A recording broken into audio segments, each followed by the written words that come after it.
Hello everyone, I am Shubham Deshmukh. Welcome you all to Rao academy. आज की class में हम मध्य प्रदेश बजट का एनालिसिस देखेंगे। जो मध्य प्रदेश का बजट 2024-25 का आया था, उस बजट को पूरी तरीके से हम समझने की कोशिश करेंगे कि क्या क्या बातें इस बजट में की गई थी, एग्जाम पर्सपेक्टिव से क्या क्या इंपॉर्टेंट है, क्या क्या स्कीम्स के बारे में इसमें बताया गया है। इन सभी बातों को हम देखने की कोशिश करेंगे। तो ये वाली क्लास हमारी पूरी की पूरी बजट एनालिसिस 2024-25 के ऊपर रहने वाली है, वो भी स्पेसिफिकली मध्य प्रदेश का मध्य प्रदेश बजट एनालिसिस 2024-25 पे। आइए स्टार्ट करते हैं।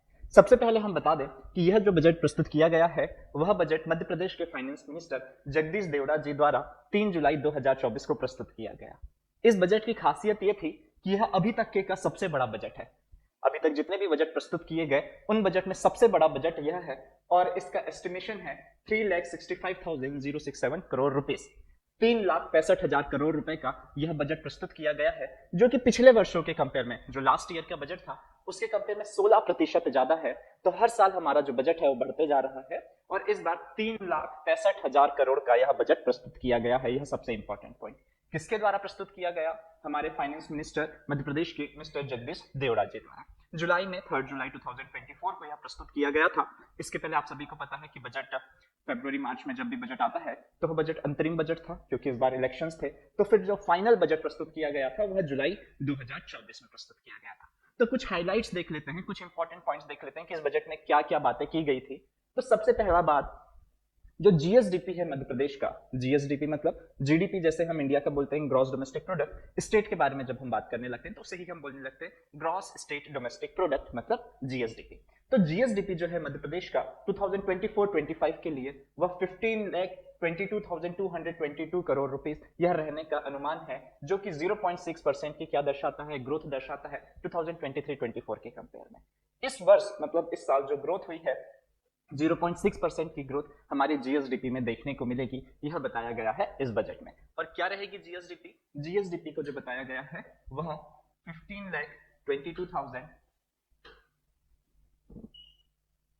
15,22,220 करोड़ रुपए यह रहने के बारे में बात की गई है। अगली बात हम देखते हैं एक्सपेंडिचर के बारे में। सरकार ने बताया कि हमारे व्यय, सरकारी खर्चे वह कहां पे होंगे। तो इसमें बताया गया 2024-25 के लिए एक्सपेक्टेड है कि हमारा एस्टिमेशन निकाला गया कि 3,26,381 करोड़ रुपए का हमारे एक्सपेंडिचर होंगे, हमारे व्यय होंगे, खर्चे होंगे। पहले ही इस बजट में बता दिए गए। इसमें डेट इंक्लूड नहीं है। डेट को अगर हम इंक्लूड करते हैं तो इसका डेट जो है वो 29,697 करोड़ रुपीस हम डेट का रीपेमेंट करेंगे। डेट मतलब जो सरकार उधार लेती है अपने बहुत सारी योजनाओं को चलाने के लिए, उस उधार को चुकाने के लिए जो ऋण देती है वह, उसको 29,000 वह है। और इसके अलावा सरकार ने अपने आंकड़े बनाए हैं कि हम 3,26,381 करोड़ रुपए खर्च करेंगे। अब हम बात करते हैं तो खर्चों के बारे में बात की। रिसिप्ट्स मतलब प्राप्तियां। सरकार ने यह भी बता दिया है कि कितनी रिसिप्ट्स होगी, मतलब कितनी प्राप्तियां होंगी, कितने पैसे सरकार के पास आएंगे। तो 2024-25 के लिए एस्टिमेशन है बजट में कि हमें 2,63,817 करोड़, 2,63,817 करोड़ रुपए हमें क्या होंगी? रिसिप्ट्स की प्राप्तियां होंगी, जो यह भी पिछले साल के कंपेयर में, पिछला जो बजट था उसके कंपेयर में 7.6% अधिक है। तो यह सारी बातें इस बजट में की गई है। सबसे पहले जो इंपॉर्टेंट पॉइंट थे यहाँ पे वह ये था कि जो हमारा बजट है वो 3,65,067 करोड़ रुपए का बजट है, और जो कि पिछले साल के कंपेयर में 16% अधिक है। दूसरी इंपॉर्टेंट बात, यह बजट कब प्रस्तुत किया गया? 3 जुलाई 2024 को प्रस्तुत किया गया। 2024-25 का बजट किसके द्वारा प्रस्तुत किया गया? मिस्टर जगदीश देवड़ा जी द्वारा, जो कि मध्य प्रदेश के फाइनेंस मिनिस्टर है, साथ ही साथ उप मुख्यमंत्री भी है मध्य प्रदेश के हैं। अब हम बात करें बजट के हाइलाइट्स, तो क्या क्या इसमें बात की गई थी? इसमें बात की गई थी जो जीएसडीपी रहेगा बजट का वह कितना है? 2024-25 के लिए बताया गया 15,22,000 करोड़ रुपए, जो कि 0.6% अधिक है। दूसरी क्या बात की गई? यह बात की गई थी व्यय के बारे में, एक्सपेंडिचर के बारे में, जो कि 3,26,381 करोड़, 3,26,381 करोड़ रहने का अनुमान है, जो कि 8.9% अधिक है पिछले बजट के कंपेयर में। हमने यह भी बात करी रिसिप्ट्स मतलब प्राप्तियां। हमने इसमें बोला कि अनुमान है कि 2,63,817 करोड़ रुपए, 2.63 करोड़ रुपीस हमारी क्या होंगी? प्राप्तियां होंगी। यह भी 7.6% अधिक है पिछले साल के बजट के कंपेयर में। हमने बात की हमारा जो फिस्कल डेफिसिट के बारे में बात करें, वित्तीय घाटा। अब हमारी, आप देख रहे होंगे, आय कम है, व्यय ज्यादा है, मतलब रिसिप्ट्स कम है, एक्सपेंडिचर ज्यादा है, तो ऑब्वियसली हमें क्या होगा? मतलब सरकारों को होता है वित्तीय घाटा। यही वित्तीय घाटा पहले से ही अनुमान लगा दिया गया है कि यह टारगेट है कि 4.1% हमारे जीएसडीपी का 4.1% हमें यह रखना है। 2023-24 में यह जो फिस्कल डेफिसिट था, यह था 3.6%, उसके कंपेयर में जो फिस्कल डेफिसिट है 4.1% रहने का अनुमान है। यह सारी बातें इस बजट में की गई कि क्या क्या इंपॉर्टेंट पॉइंट्स रहेंगे। अब हम अगला देखते हैं और क्या बताया गया है। और बताया है इस बजट में कि सबसे पहले कुछ पॉलिसीज के बारे में हम डिस्कस करते हैं कि पॉलिसीज के बारे में इसमें क्या बताया गया। सबसे पहले इस बजट में बताया गया कि मध्य प्रदेश सरकार एक्सप्रेसवे का डेवलपमेंट करेंगी। 6 एक्सप्रेसवे को इस बजट में बात की गई है, 6 एक्सप्रेसवे का विकास करना है। कौन कौन सा? सबसे पहला अटल प्रगति पथ, जिसे हम चंबल एक्सप्रेसवे भी कहते हैं, जिसकी लंबाई 299 किलोमीटर होगी। दूसरा नर्मदा प्रगति पथ, यह सबसे लंबा एक्सप्रेसवे होने वाला है जो नर्मदा किनारे सारे 15 जिले हैं उनको कवर करेगा। इसकी लंबाई लगभग 900 किलोमीटर रहेगी मध्य प्रदेश में। Vindhya expressway 676 kilometre. Malwa Nimar Vikas Path 250 kilometre. उसके अलावा बुंदेलखंड विकास पथ 330 किलोमीटर और मध्य भारत विकास पथ 746 किलोमीटर। यह 6 एक्सप्रेसवे हमें अगले 5 सालों में बनाना है, नेक्स्ट 5 ईयर्स में बनाना है। यह बात की गई है हमारे बजट में। अगली और क्या बात की गई है इंपॉर्टेंट, वह था सरकार की और एक पॉलिसी और एक योजना, वह थी मुख्यमंत्री सहकारी दूध उत्पादक प्रोत्साहन स्कीम। सरकार ने कहा कि कोऑपरेटिव मिल्क प्रोडक्शन को हमें बढ़ाने के लिए हम एक योजना लॉन्च कर रहे हैं। वह कौन सी? मुख्यमंत्री सहकारी दूध उत्पादक प्रोत्साहन स्कीम। और इसमें हम 150 करोड़ रुपीस का क्या कर रहे हैं, इस योजना के लिए इनिशियल एलोकेशन कर रहे हैं। अगली बात और कौन कौन सी बात की गई है इस बजट में पॉलिसी से रिलेटेड, तो प्रिजन रिफॉर्म्स, जेल सुधार से भी जुड़ी बात की गई है। सरकार ने एक बिल लेके आई थी, एक एक्ट लेके आई थी जिसका नाम था सुधारात्मक सेवाएं एवं बंदीगृह अधिनियम 2024। यह जो एक्ट था, यह सेंट्रल ने एक एक्ट बनाया था जो था union governments model prison act 2023। इस एक्ट को फॉलो करते हुए जेल सुधार के लिए प्रिजन रिफॉर्म्स के लिए सरकार ने, मध्य प्रदेश सरकार ने इसको इंट्रोड्यूस किया है, प्रिजन रिफॉर्म्स। इसके लिए कुछ पैसे एलोकेट किए गए हैं और पॉलिसी दी गई है कि हम बंदीगृह जेल सुधार का कार्य करेंगे। तो यह सारी बातें थी जो बताई गई थी बजट में, इससे रिलेटेड कि क्या क्या पॉलिसीज हमने रखे हैं। ये एक हाईलाइट थे पॉलिसीज का। आगे हम और देखेंगे किस पॉलिसी के लिए कितना सरकार ने अपना एलोकेशन रखा है बजट में। अभी के लिए यहाँ तक देखते हैं। उसके बाद कुछ बजट एस्टिमेट्स, जैसे हमने अभी ही डिस्कस किया, एक्सपेंडिचर, टोटल एक्सपेंडिचर कितना होगा, उसी के बारे में हम यहाँ पे देखते हैं कि 2024-25 में जैसा हमने डिस्कस किया 3,26,381 करोड़ रुपए हमारे क्या होंगे, व्यय होंगे, एक्सपेंडिचर होंगे। और इस एक्सपेंडिचर जो है ये 9% ज्यादा है हमारे रिवाइज्ड एस्टिमेट से। ये बातें हमने देख ली थी। इसी में ही हमने फिर यह भी देखा कि हमारे जो रिसीट्स हैं, जो प्राप्तियां हैं, वह इस बार कितने रहने का अनुमान है, 2,63,817 करोड़ रुपए। और हम बोरोविंग्स, मतलब जब उधार लेंगे, आप देख रहे होंगे कि ये डिफरेंस है हमारे खर्चे और प्राप्तियों में। तो अब हम बोरोविंग्स लेंगे और बोरोविंग्स मतलब उधार, यह 64,734 करोड़ रुपीस रहने का अनुमान है। एक साथ सारी चीजें बता दी कि एक्सपेंडिचर कितना, रिसीट्स कितना होगा और हम बोरोविंग्स कितनी करेंगे। इस सब के बारे में यह डिस्कस करता है कि यह कितनी चीजें रहने का अनुमान रहेगा। तो आपको ये याद रखना है, टोटल एक्सपेंडिचर कितना, टोटल रिसीट्स कितनी और कितना हम बोरो करेंगे। अब ये वाला जो चार्ट है, इसमें आप अच्छे से देख लीजिएगा, सारी बातें लिखी गई है कि मध्य प्रदेश के जो जीएसडीपी है वह कितना रहेगा, मध्य प्रदेश के किस सेक्टर का कितना कंट्रीब्यूशन रहेगा, मध्य प्रदेश में किस सेक्टर ने और क्या क्या भागीदारी है, और पर कैपिटा जीडीपी कितना रहने का अनुमान है। इन सारे बातों के बारे में एक साथ इस चार्ट में हम देखने की कोशिश करते हैं। तो यह बताया गया सबसे पहले तो जीएसडीपी के बारे में, ग्रॉस स्टेट डोमेस्टिक प्रोडक्ट के बारे में। तो मध्य प्रदेश का 2023-24 में जो जीएसडीपी ग्रोथ रेट है वह अनुमान है 6% की दर से जीएसडीपी ग्रोथ रेट होगी। 6% की विकास दर मतलब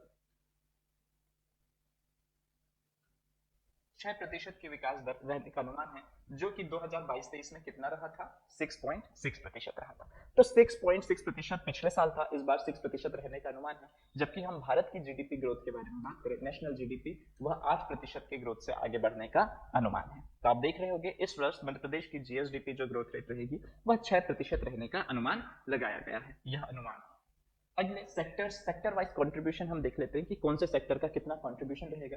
तो सबसे पहले एग्रीकल्चर सेक्टर के बारे में बात करें तो 3.4% यह एग्रीकल्चर सेक्टर की ग्रोथ रहने का एस्टिमेशन है 2023-24 में, जबकि यह 2020-22-23 में कितना था, 5.1%। एग्रीकल्चर ग्रोथ रेट भी 5.1% थी, जो कि अब 3.4% रहने का अनुमान है। मैन्युफैक्चरिंग सेक्टर का जो ग्रोथ है वह 7.4% रहने का अनुमान है 2023-24 में, और सर्विस सेक्टर जो है वो 6.9% की ग्रोथ रहने का अनुमान है तो यहाँ आप देख रहे होंगे एग्रीकल्चर सेक्टर 3.4%, मैन्युफैक्चरिंग सेक्टर 7.4% और सर्विस सेक्टर 6.9%। यह ग्रोथ रहने का अनुमान है कब? 2023-24 में। तो जो हमारा एग्रीकल्चर है वह आप याद रखिए 3.4% से ग्रो करेगा, यह अनुमान है। हमारा जो मैन्युफैक्चरिंग है, मैन्युफैक्चरिंग का अनुमान है 7.4% और साथ ही साथ सर्विस सेक्टर इसका अनुमान है 6.9%। यह तीन डेटा आपको याद रखना है कि एग्रीकल्चर सेक्टर, मैन्युफैक्चरिंग सेक्टर और सर्विस सेक्टर का कितना ग्रोथ रहने का अनुमान लगाया गया है। पर कैपिटा जीएसडीपी के बारे में हम बात करें तो पर कैपिटा जीएसडीपी जो है मध्य प्रदेश का वह करंट प्राइसेस में 1,56,381 यह रहने का अनुमान है। मतलब पर कैपिटा इनकम ही आप कहें तो पर कैपिटा इनकम यह अनुमान लगाया गया है कि 2022-23 में के कंपेयर में 8% अधिक रहेगा अभी 2023-24 में, और यह कितना रहेगा? 1,56,381। पिछला कितना था? 1,42,000 करोड़, 1,42,000 पर कैपिटा होता था। अब यह बढ़ के 1,56,000 हो जाएगा, जो कि 8% अधिक है। चलिए, यहां तक क्या आई होप सो आपको समझ में आया होगा। आगे हम देखते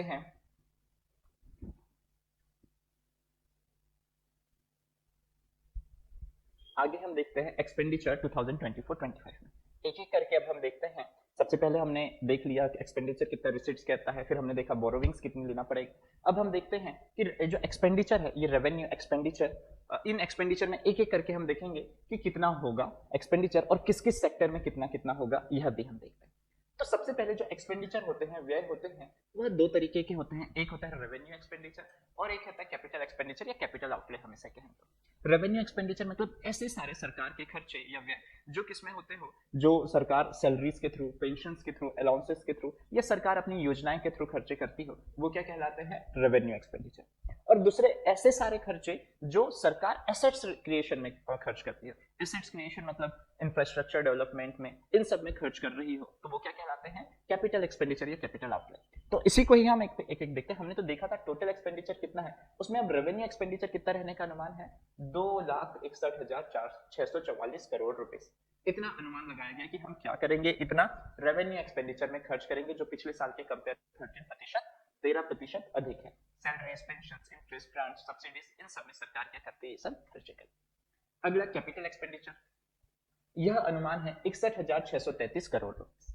हम कैपिटल एक्सपेंडिचर या कैपिटल आउटले में 61,633 करोड़ मतलब 61,633 करोड़ रुपीस हम खर्च करेंगे, जो पिछले साल के कंपेयर में 8% कम है। अब हम बात करते हैं 2024-25 में सरकार ने जो लोन दी थी या लोन के लिए जो रिपेमेंट दी थी, वो 123% जो है वो रिवाइज्ड एस्टिमेट से ज्यादा रहने का अनुमान है। यह सारी बातें इसमें की गई। चलिए अगला, अब इसी में बताया गया है सेक्टर वाइज, एक एक सेक्टर में सरकार, अभी तो हम एक्सपेंडिचर देख रहे थे, अब हम एक एक सेक्टर में भी देख लेते हैं कि एक एक सेक्टर में सरकार कितना खर्च करने का अनुमान रख रही है। तो यह जो चीज है, सबसे पहले हम देखते हैं, इस टेबल में सारा बताया गया है कि 2023-24 में एक्चुअल हमारे कितना खर्च हुआ, जबकि बजट में कितना था 2023-24 में, अब बजट में कितना है 2023-24 में, रिवाइज्ड कितना आया, और 2024-25 में बजट में कितना है। ये जो आप देख रहे होंगे बजटेड एंड रिवाइज्ड, पहले बजट में प्रस्तुत किया जाता है कि बजट में बोला जाता है हम इतना एलोकेशन करते हैं, खर्च करेंगे। रिवाइज एस्टिमेट्स जब साल खत्म होता है तब पता चलता है, अच्छा हमने इतना एलोकेशन किया था, हमारा इतना खर्च हुआ। फिर जब बजट प्रस्तुत किया जाता है तब, और ये जो रिवाइज एस्टिमेट्स है ये जब साल खत्म होता है तब ओरिजिनल हमें पता चलता है। तो 2022-23 के एक्चुअल डेटा दिए गए कि कितना हमने एजुकेशन, स्पोर्ट्स और कल्चर में खर्च किया था, तो 34,814 करोड़ रुपए उसमें था हमारा, जबकि 2023-24 में 41,518 करोड़ हमारे एक्चुअल खर्च हुए थे। और इस वर्ष बजट में बताया गया है कि 48,000 हमने रखा है, किसके लिए हमने रखा है? Education, sports, art and culture के लिए, जो कि पिछले वर्ष के कंपेयर में कितने परसेंट अधिक है? 16% ज्यादा है। यह सब बातें इसमें की गई। इसी सबको एक एक करके दिया गया है, अलग अलग ये जो सेक्टर वाइज दिया हुआ है। सोशल वेलफेयर एंड न्यूट्रिशन में हम कितना करेंगे, एनर्जी में हम कितना करेंगे, एग्रीकल्चर एंड अलाइड एक्टिविटीज में, हेल्थ एंड फैमिली वेलफेयर में, रूरल डेवलपमेंट मतलब ग्रामीण विकास में। आपको एटलीस्ट जो इस साल एलोकेट किया गया है बजट में उतना ही याद रख लीजिए कि इस बार 48,000 एजुकेशन और स्पोर्ट्स, आर्ट एंड कल्चर के लिए, हमारे यहाँ पे 34,000 किसके लिए एलोकेट किया गया? सोशल वेलफेयर एंड न्यूट्रिशन के लिए। एनर्जी के लिए 24,000 किया गया है, एग्रीकल्चर एंड अलाइड एक्टिविटीज के लिए 22,000 किया गया है, हेल्थ एंड फैमिली वेलफेयर के लिए 21,000, देन रूरल डेवलपमेंट के लिए 14,000 करोड़। ये सारे डेटा करोड़ में है, इतना एलोकेशन किया गया है। मे भी अगर बहुत ज्यादा डीप पूछना रहा तो इतना पूछ सकता है, एक दो बार परीक्षा में पूछा गया था कि इस योजना के लिए कितने कर बजट में कितने करोड़ रुपए आवंटित किए गए थे। तो आप सेक्टर वाइज कर सकते हो कि इस बार बजट में education, social welfare, energy, agriculture related activities, health and family welfare और ग्रामीण विकास में कितना कितना किया गया। आगे भी हम देखते हैं और भी कुछ सेक्टर्स जैसे इरिगेशन एंड फ्लड कंट्रोल, मतलब सिंचाई, इन सब के लिए इस बार 12,000 करोड़ रुपए का आवंटन किया गया है बजट में। पुलिस सर्विसेज के लिए 10,000 करोड़ रुपीस का, वाटर सप्लाई एंड सैनिटेशन के लिए 9,000 करोड़ का, एंड ट्रांसपोर्ट के लिए 9,386 करोड़। ये टोटल क्या किया गया है, एक्सपेंडिचर के बारे में बात की गई है। हमने देखा अलग अलग सेक्टर्स में एक्सपेंडिचर को, हमने देखा अलग अलग सेक्टर्स में कैसे कितना रहने का अनुमान है। 2022-23 में कितना था और 2023-24 में फिर कितना हुआ और 2024-25 में कितना रखा गया है। यह सारे 3 साल के डेटा आपके पास हैं, कितना कितना हमने बजट में रखा गया था। सो ये चीज आपको क्लियर हो गई होगी। आगे हम देखते हैं रिसीट्स, प्राप्तियां।